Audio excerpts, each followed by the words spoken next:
Student welcome to my channel the Bong science. দেখো আজকে আমরা মাধ্যমিক 2025 ইতিহাস সাজেশন নিয়ে আলোচনা করব। প্রতিটি প্রশ্নের মান 8 মার্কস, 4 মার্কসের প্রশ্ন নিয়েও আলোচনা করব পরে।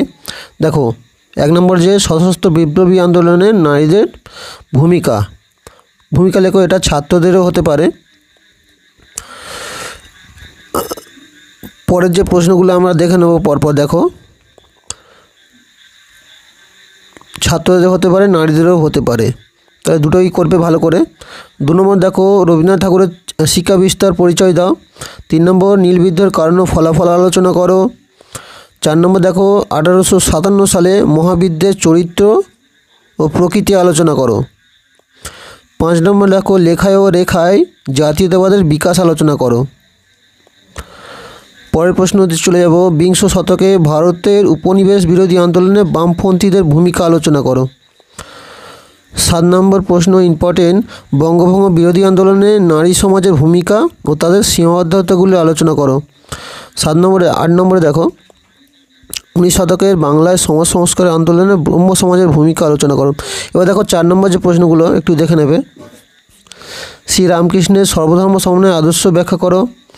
1855 সালে সাঁওতাল বিদ্রোহ, হায়দ্রাবাদ অথবা জুনাগড় রাজ্য কীভাবে ভারতভুক্ত হয়, বাধাগুলো কী, এটা ভালো করে করবে। বিজ্ঞান চর্চায় বসুবিজ্ঞান মন্দিরের ভূমিকা আলোচনা করো। 19 শতকে বাংলায় হুতুম পেঁচার নকশা গ্রন্থে কীভাবে প্রতিফলিত হয়। টিকা লিখবে মহারানী ঘোষণাপত্র।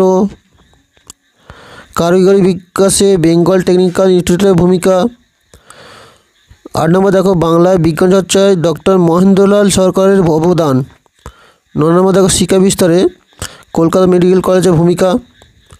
1857 সালে মহাবিদ্রোহ। 9টা দেখো কী উদ্দেশ্যে সরকার উপনিবেশ অরণ্য আইন প্রণয়ন করেন। পরেরটা দেখো 12টা দলিত আন্দোলনের বিষয়ে গান্ধী আহমেদ করের বিতর্ক, অথবা ইন্দিরা গান্ধীকে লেখা জওহরলাল নেহরুর যে চিঠির যে গুরুত্ব, সেটা একটু ভালো করে করবে। এবার অধ্যায় ভিত্তিক যে প্রশ্নগুলো আছে একটু ভালো করে করবে। প্রথম অধ্যায় থেকে যে প্রশ্নগুলো এগুলো ভালো করে করবে। দ্বিতীয় অধ্যায় থেকে সকল প্রশ্নগুলো এখানে দেওয়া আছে, একটু এগুলো ভালো করে দেখা যাবে। তৃতীয় অধ্যায় থেকেও দেখো প্রচুর প্রশ্ন দেওয়া আছে, ছোট ছোট প্রশ্ন দেওয়া আছে, একটু ভালো করে করবে। এগুলো সবই 4 নম্বর যে প্রশ্ন, অধ্যায় ভিত্তিক যে প্রশ্নগুলো।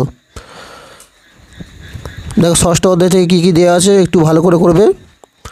সপ্তম অধ্যায় থেকে, অষ্টম অধ্যায় থেকেও দেওয়া আছে। ভিডিওটা ভালো লাগলে অবশ্যই লাইক, কমেন্ট, শেয়ার, সাবস্ক্রাইব করতে ভুলবে না। সমস্ত প্রশ্ন কিন্তু ইম্পর্টেন্ট দেওয়া আছে।